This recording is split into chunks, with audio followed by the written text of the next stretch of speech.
Welcome to Releasing Your Inner Dragon, where story creators talk story creation. Drake is an award-winning fantasy novelist and creative writing teacher. You can find his epic fantasy series, The Genesis Oblivion, on Kindle Vella.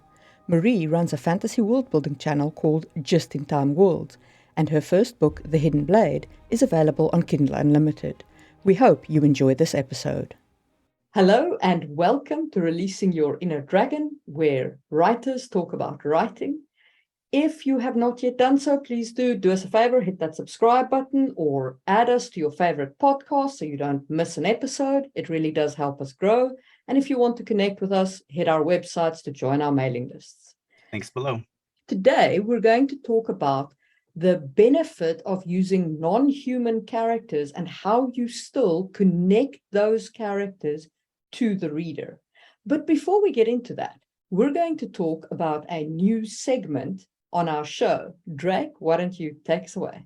So we're going to add, we're not going to do it every episode, but we're going to add a little segment called what about this trope, where we're just going to take one trope and we're going to talk about it for a few minutes, because you really can't make an entire podcast out of tropes.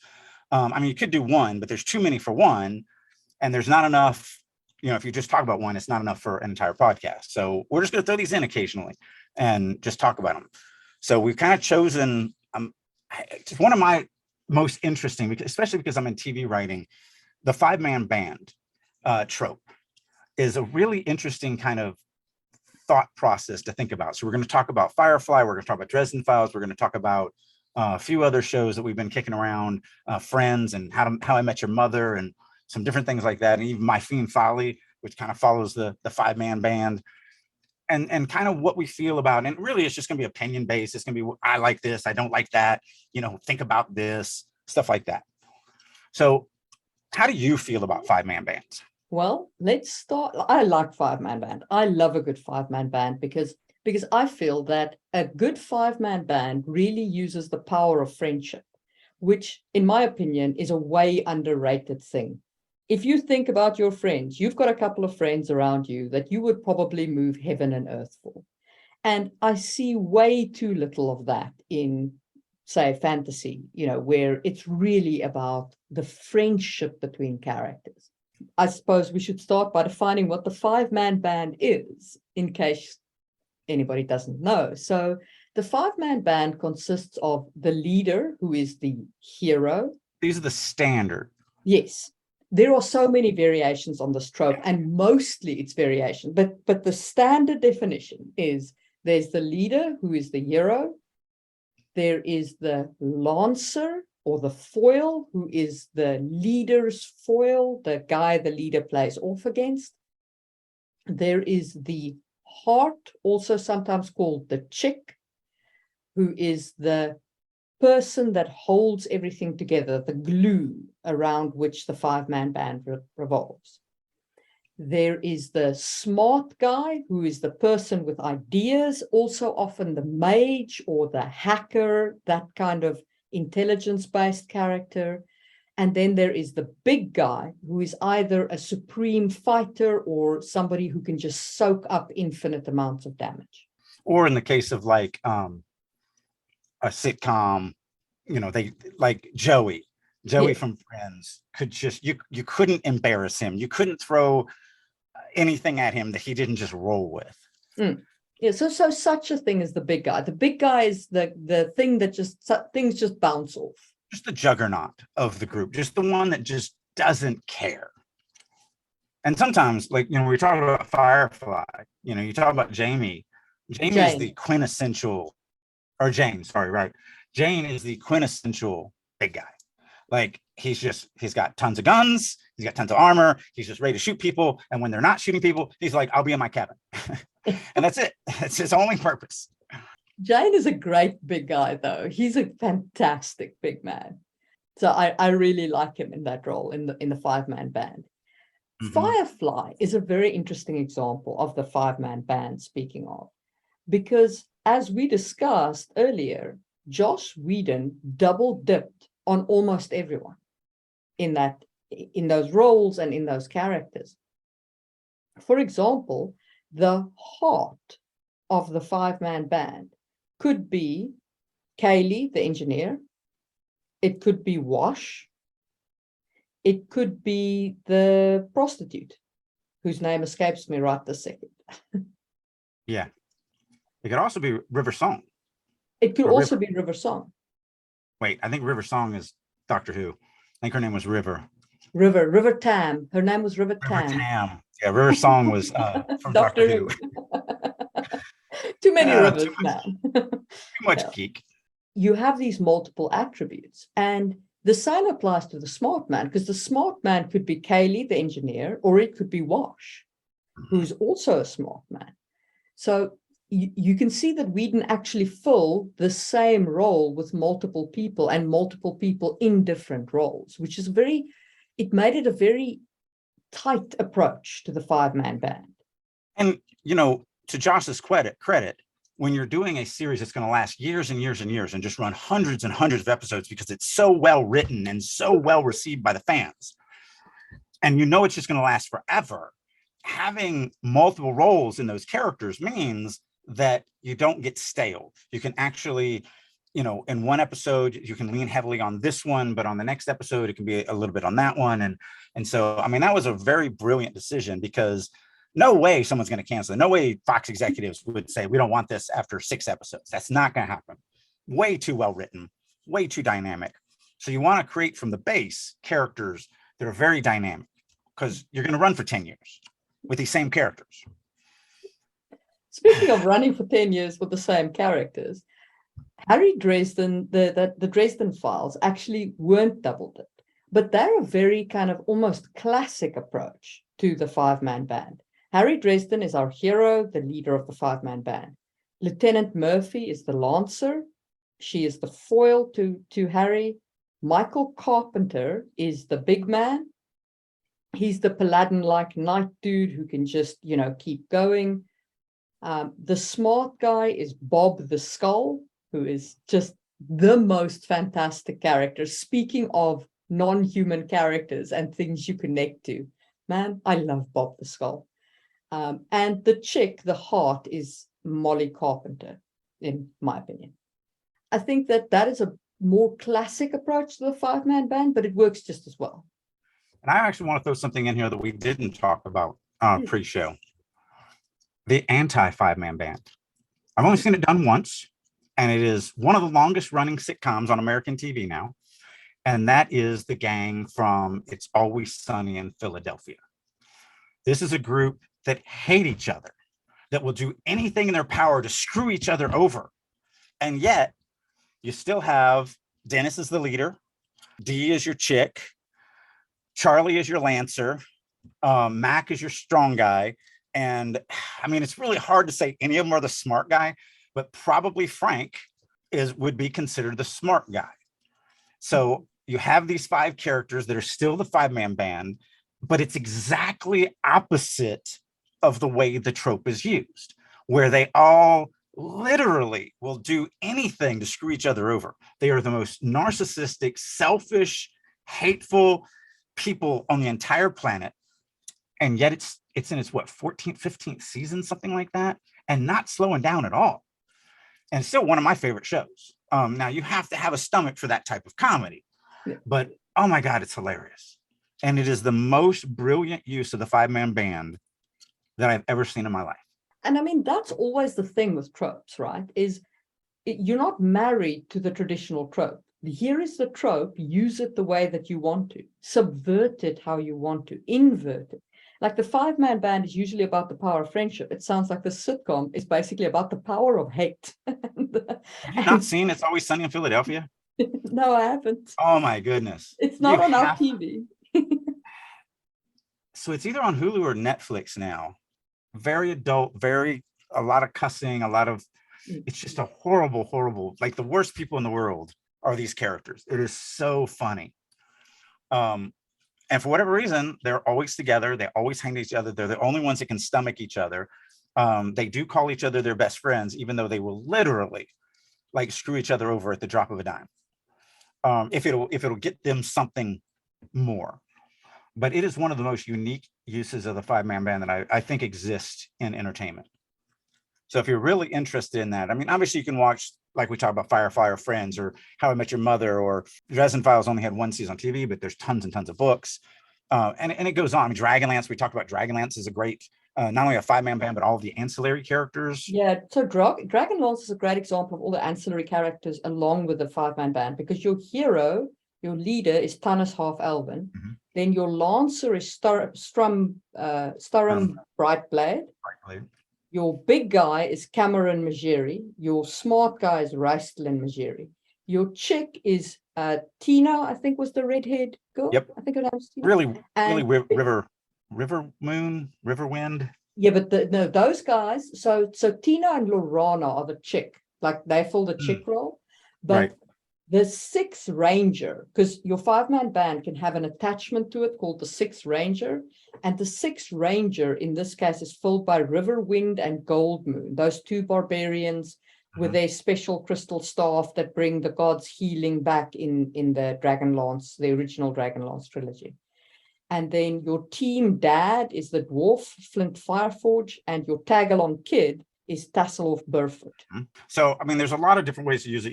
You can double dip. It's something. The funny thing is I've always stayed away from it in everything I've ever written until I wrote Fiend Folly. You know, Fiend Folly is your traditional sitcom cartoon. It is much more traditional in the 5-man band. Whereas, because I've always tried to stay away from adventure fantasy. So one of the reasons why I like epic fantasy so much is you don't really have a group of characters traveling together to do one single task. You have everybody individually looking out for their own task that somehow magically comes together in the end. And I just like those stories better. Those are always more powerful, human-driven stories, character-driven stories than the 5-man band. Because really, just to close this little section up, to me, the 5-man band is you're creating one character with 5 different traits. And instead of putting them into one character and having to deal with, you know, the same character doing it, you're kind of dividing it between these other characters so that they can play off of each other as well as still do one task. That's pretty much what they're doing. It's still a one character story arc, a one thematic story arc for all 5 of them. They're all going to the same end. Yes and no, in my opinion. So in my opinion, yes, generally speaking, your 5-man band will be working towards a single goal, but you can have elements like one of your 5-man band can be a traitor. Mm-hmm. So that then becomes a saboteur in your midst. You can also have members of the 5-man band like they can be broken up. And you can have, for instance, the Lancer as a prime candidate for this, where the Lancer goes off and has his completely separate adventure and then has to be rescued or brought back to the group somehow, or all 5 of them can split up. They can start as a 5-man band and split up into different elements, which I think is a trope that Robert Jordan actually used to a certain extent. So you have more than just say like the story necessarily, you know what I mean? You can have them have different stories, different arcs. Right. But I was just talking about that. I was actually talking about the core nucleus of the trope. Yeah. All those are variations to make the trope not so obvious that you're using it.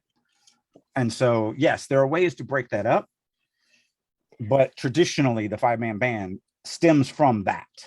So yes, but I would say that is a failure on the part of storytelling. Yes. Because every character can absolutely in a 5-man band have their own unique traits, there be a fully fleshed out character, all of those things can apply to a 5-man band. If you're writing your 5-man band as just one person with no conflict inside the 5-man band, then you're missing a lot of the part of the trope. But are they? I'm going to challenge you on that because it's going to go into, we can dovetail right into what we're about to talk about for the topic today. It still comes down to the one character, one trait, one character, one race. Jane is a fighter. That's it. He's not going to figure anything out. He's not going to do any engineering. He's not going to be a tacticianist. He's not going to be a negotiator. He's not going to, he's not going to screw everybody over for his own personal stuff. He is there. He's with the group so that when they get into a fight, he will go to the front and beat the crap out of whoever it is. Like that's his only he's not really a full-fledged character. Now, maybe if the thing ran more than 13 episodes, we might have gone in and developed and done some stuff. But the reality is from the base, and that's why I said it dovetails into the topic today, because there is power in that. Because, I've said this before on this podcast, a lot of writing or a piece of writing or an aspect of writing, however you want to say it, is exaggeration. We want to exaggerate something to really drive it home to the audience. So one of the beautiful things about the 5-man band is that you're exaggerating these aspects of a character and giving them their own body to live within. So, yes, with Firefly, we had a couple of characters that were double dipping, but Malcolm Reynolds was just your leader. He was straight to the point, had a mission, had a goal, cared about his team more than anything else. Like, he's very much one-dimensional when you look at it that way. Same thing with Jane, one-dimensional when you look at it that way. It doesn't mean you can't develop them more, but I'm saying the base of the trope is that. I mean, look at How I Met Your Mother. So Barney is our foil or our lancer, but throughout the 8 seasons of it, he's definitely a much more dynamic character after 8 years than he was in that first episode. It's like, I'm ready to bang every single chick in this bar tonight and not even get any of their numbers. I don't even care if I know their names. Like, he was so misogynistic, which reason why he's the foil for the hero is because the hero wants to have one special long-term relationship that is deep and, fulfilling, and he's going to die with this person. So why is Barney the foil? Is because he doesn't ever want to get married. Marriage is like a death penalty to him. He wants to bang as many chicks as he possibly can, which is absolutely completely opposite from what the hero wants. And so that's where you get that beautiful dynamic between them. That's what you're looking at your foil to do. It's not that a foil isn't a traitor, as you mentioned earlier. It's not a character that's going to ruin things.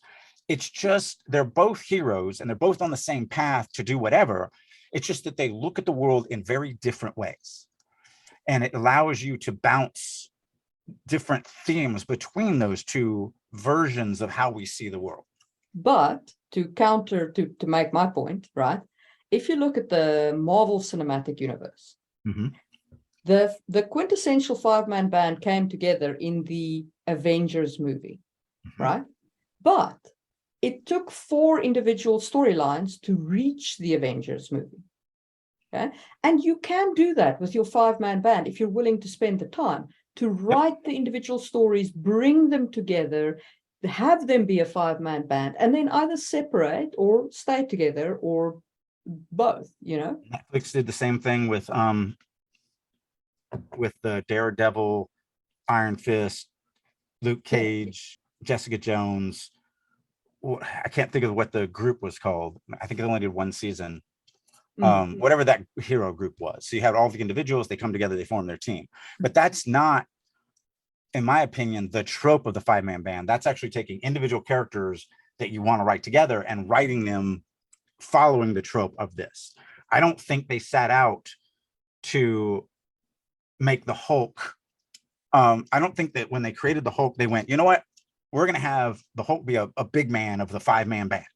They just went, this is the character, and he's going to be this type of character. Later on, they were like, wow, he's kind of just the big man if we put him into a group of the Avengers. I think it was more of a happy coincidence as opposed to a thought out process. And I'm definitely talking about the comic books. Yeah. Obviously, when the cinematic universe comes about, they've got all this knowledge of what these characters already are, so they absolutely can, have a ton of knowledge. When Hulk was introduced back in the whatevers, 40s, 50s, whatever it was, I don't think they were like, oh, eventually we're going to make a group of heroes and we're going to need a strong man. So let's make this big green guy. Like, no, I don't think they did that. I don't think they did it in the comics, but I think they certainly did it in the movies. Oh, yeah. But that was their plan. And that's, I think, where DC failed, because they didn't give enough time to the individual characters and they didn't give enough depth to the individual characters. So when they brought them together with the Justice League, it was not as powerful or as strong as the Avengers. That, and they didn't give enough time, and their 5-man band in the movie, the problem is they took the Lancer, who's Batman, and they made him the leader. Then they took Wonder Woman, who should have been the heart, and made her the Lancer. But Mhm. Wonder Woman and Batman are not separate enough to play off each other the way that a Lancer and a hero should.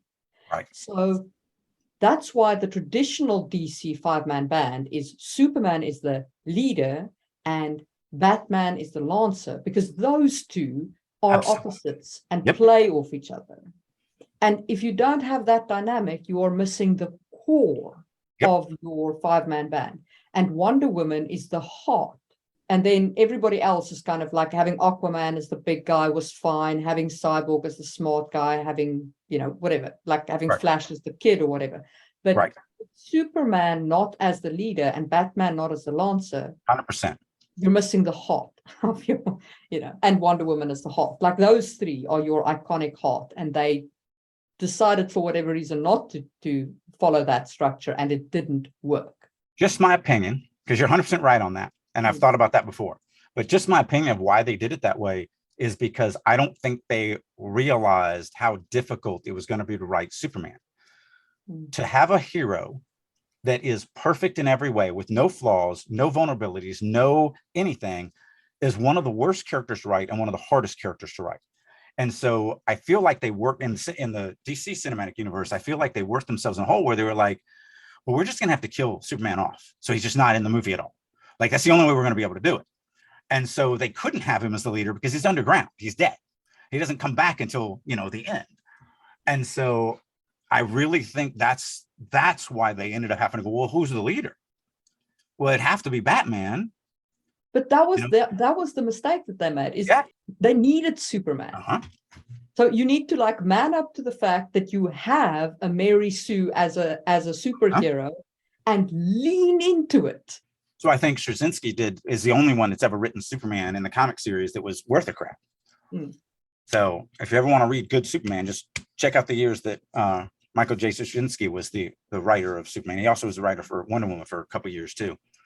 Only ones that are worth a crap, because he's a really powerful, amazing writer that understands this stuff.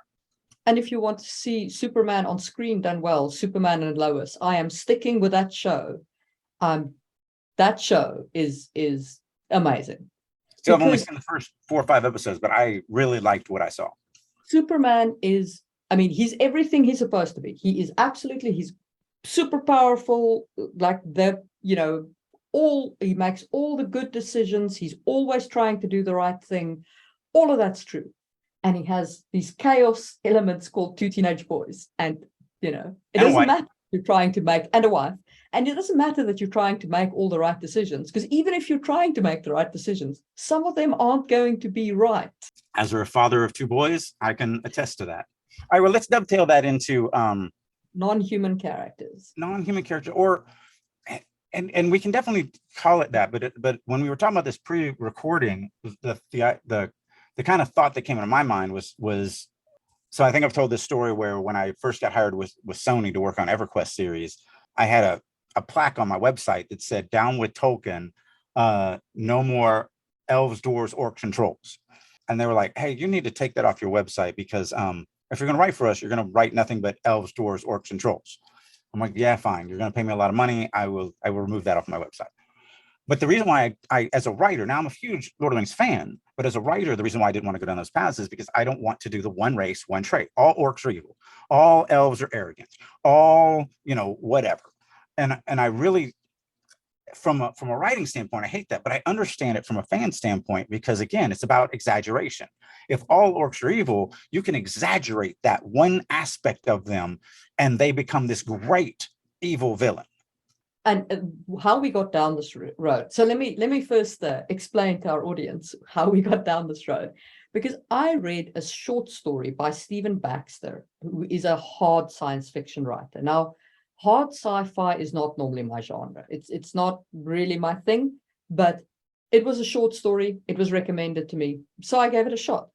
What I found fascinating is one of the POV characters, like a point of view character in this story, is a math equation, a sentient math equation, which you would absolutely only find in hard sci-fi. Like, that's it. Now, this math equation was inside this kind of like bowl, from the math equation's perspective, it's this bowl of soup, And every now and again, something happens to it that the math equation doesn't understand, and most of its memories get cold.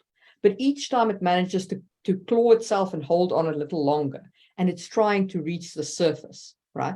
And it's anger at getting cold every time, and it's disappointment, and then it's decision to pick itself up and try again, even though it's been cold, the 792nd time, was actually so endearing to me that I felt more for the math equation than I did for the human POV characters.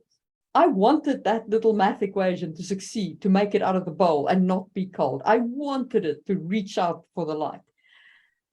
And I thought that was a topic worth talking about in terms of the non-human aspect. Now, that obviously is very non-human, right? Right. But the non-human aspect and being able to emphasize traits because of that lack of humanity. When a reader reads a human character, they're expecting a fleshed out character. We know that very few people are, 100% evil. Yes, there are such people, but I think even those would justify their actions and so on. We expect, more than caricatures from a non-human character, from a human character. But in something like a math equation, it's perfectly acceptable to absolutely have only one trait that you're focusing on, which is this determination, this, continuous determined crawl, even though you keep getting knocked down. And that allows you to really lean in and connect the reader to that aspect of the character. I think it's the reason why, and I always come back to this, but the lion dude from Genesis Saga being the fan favorite, I think the biggest reason for that is he is my kicking bag. He gets kicked in the teeth constantly. He's constantly losing, and he just refuses to give it up. Even at the very end, he's like, I don't care. I will die, but I will die fighting. And there is something about that is so humanizing that everyone gravitates toward it. Everyone loves him. Everyone is just like, that's the type of character that I would like to be. And I didn't do it on purpose. Like, I didn't go, oh, I'm going to do this to get this from the fans. It's just the character that I wanted to write. I'm so happy that I did, because it really did make this huge impact on the audience. I mean, Tolkien is a classic example of taking a non-human character and putting, emphasizing traits in it. And I think it's worth talking about why he did that, because I don't think he was unable to write well-rounded characters. I mean, Boromir is an exceptionally well-rounded character. He's a flawed human who redeems himself. Yes, in a way. But I also think the Boromir-Faramir relationship, which is, I think they screwed up in the movie. I think that is still one trait of humanity versus another trait of humanity. One trait of humanity being the Boromir character, which is to be the best human is to be the strongest, the fastest, the good-lookingest, the one that is favored by everybody. And yet he fails. And then the nerdy, quiet, not very good looking, stay in the shadows kind of guy is the only one that succeeded. That's why it pissed me off in the Jackson version so bad, because Tolkien, I think, nailed it. You have this thing, the Ring of Power, that all humans fall to. And so Boromir falls to it. He's supposed to be the hero, and he falls to it. And yes, he does redeem himself, but he still fell to it. And in the books, when the ring falls into Faramir's hand, Faramir says, I know what you have. I'm not going to say what you have, but I know what you have. And I know how dangerous what you have is. So I'm going to just back off, and I'm going to let you go. You need to go away from me, because I know that I can't be near that. So he succeeds. And yet in the movie, when Frodo falls into his hands, he goes, I don't know what to do with you. I'm going to take you back to my daddy. And it's like, what the hell? The movies did Faramir a little dirty, I will say. So terrible. But they are still these two aspects of maleness. And that's the thing that I loved about them, because they really are. Boromir is the exaggeration of the quintessential male kind of things. And Faramir is more what most males are, really. And I've always been, right in between. I've always been part Boromir and part Faramir. And that's, I think, the reason why I love those two characters so much. You know, I was a jock playing football that also played Dungeons and Dragons on the weekends. Like it was a very weird mix of friends that I had, because, you know, my jock friends hated my nerd friends, and they would like, I don't see why you're hanging out with them. We're just going to go beat them up. I'm like, well, if you're going to beat them up, you got to beat up me. And they're like, well, we're not going to fight you. I'm like, yeah, you're right.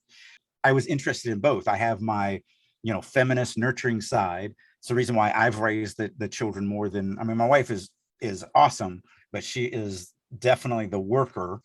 You know, she's the one that does the 9 to 5. She's very organized. She's got way more masculine traits necessarily than me. I'm much more nurturing. I'm much more, you know, when the kids fell and skinned their knees, they came running and crying to daddy, because I'm the one that will be like, oh, it's okay. And I'll hug them. And my wife is like, man up, you're okay.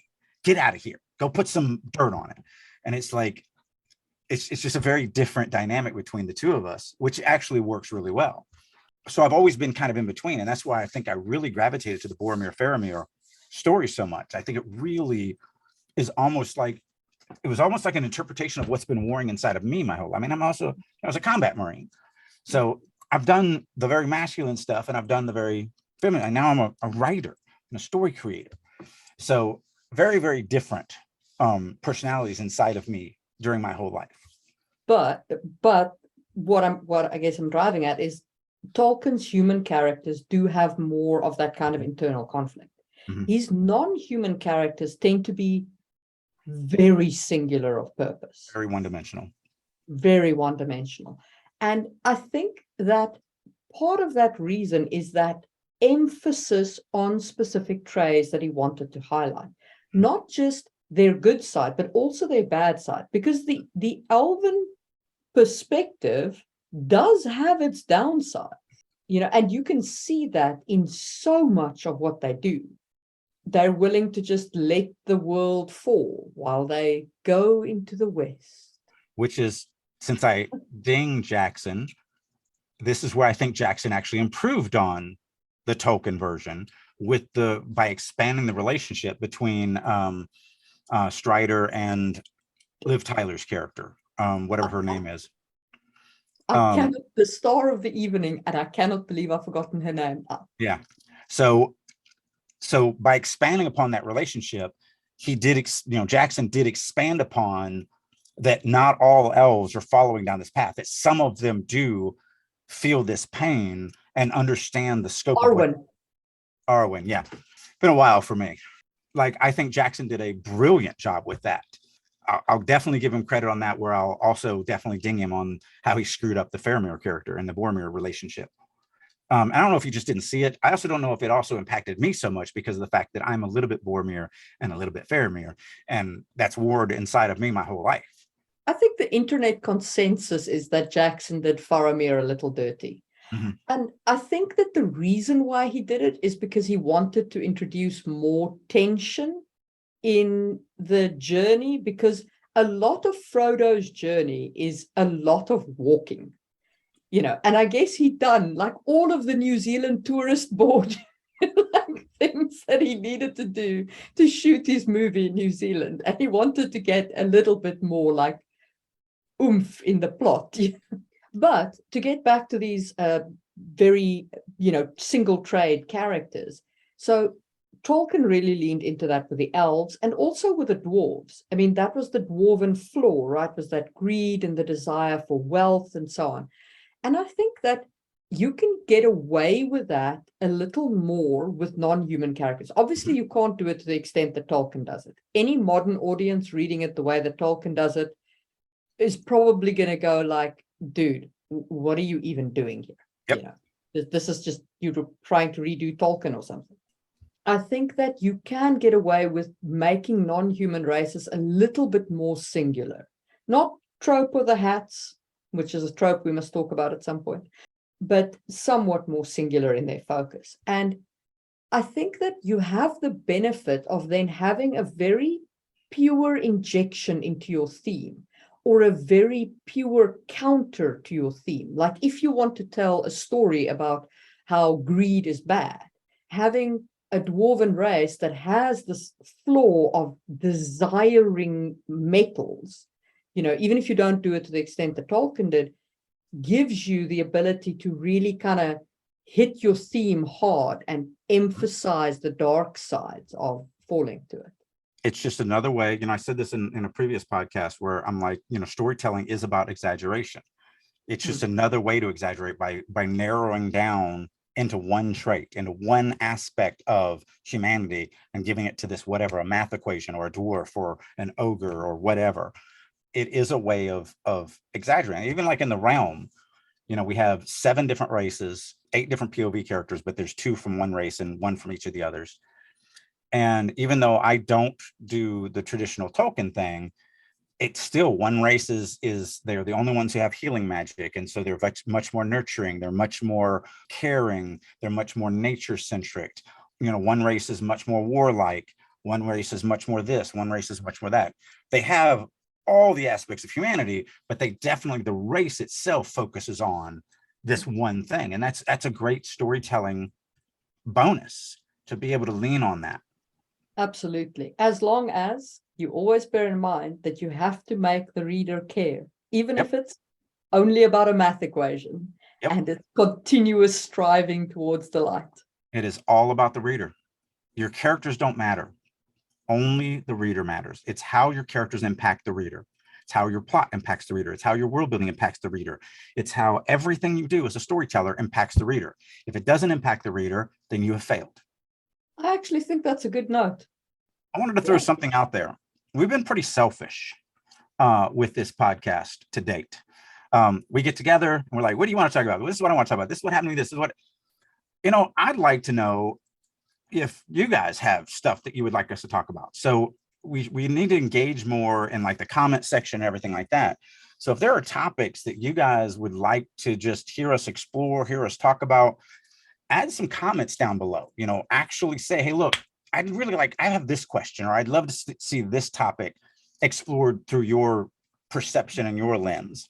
If you're listening to us on the podcast, where obviously there's not comments on just the audio podcast, go ahead and send us a mail at releasingyourinnerdragon, all one word, @gmail.com. Because we really would like to do shows that are interest to you guys as well, not just, this entire time we've been doing this for almost about a year now, huh? Close enough, huh? Yeah, and we took some time off for my little medical problem. I think it's been right at about a year since we started. I've been thinking about that for the last couple of times, that we've just been really selfish. It's just us going, I want to talk about this. And so, like, if you guys have something, seriously, let us know. We're here to try to explore whatever, you guys think that we should be exploring. Hopefully you're getting some alternate views. Me and Marie are very different and very much the same on so many different things. That's why, when we met, we just kind of both were like, we need to do a show together. If you guys want to see us delving into a topic that you're interested in, just let us know. Either hit us up in the comments, shoot us an email, releasingyourinnerdragon@gmail.com, and we'll be happy to go down those paths. And I'm being a little selfish there because also it's getting harder and harder to come up with topics. that is true. So tell us what you'd like us to talk about. And on that note, we will see you soon for another episode. Bye. Hey guys, Drake here. Thank you so much for listening to Releasing Your Inner Dragon podcast. I hope you're getting a ton of information and maybe even some nuggets of gold that you can take into your own writing to help you on your journey of story creation. A couple things I want to throw at you. First of all, for the first time in years, I am opening myself up to being a private mentor again. If you would like for me to work with you to improve your writing right now, reach out to me. You can either go to my website, maxwellalexanderdrake.com, and send me a contact form, or just email me at author@maxadrake.com. Also, as many of you may know, I've been out of the novel game for quite a few years. I was the lead fiction writer for EverQuest Next from Sony. I've been in the movie and TV industry for a few years now, but I am excited to say I'm back into the novel game. I've actually been working on a novel for a little while now, and I'm going to start dropping it on Amazon's Vella. So if you're on that platform, look me up, Maxwell Alexander Drake. Thank you again for listening, and as always, keep writing. Hi guys, this is Marie from Releasing Your Inner Dragon, and I hope you're enjoying the podcast. If you're interested in more content on fantasy world building, head over to YouTube and look up Just in Time Worlds. I release tons of content there. If you'd like to check out my book, The Hidden Blade by Marie M. Mullaney, it is available as an ebook, audiobook, and print book on Amazon. Thanks for listening and see you soon.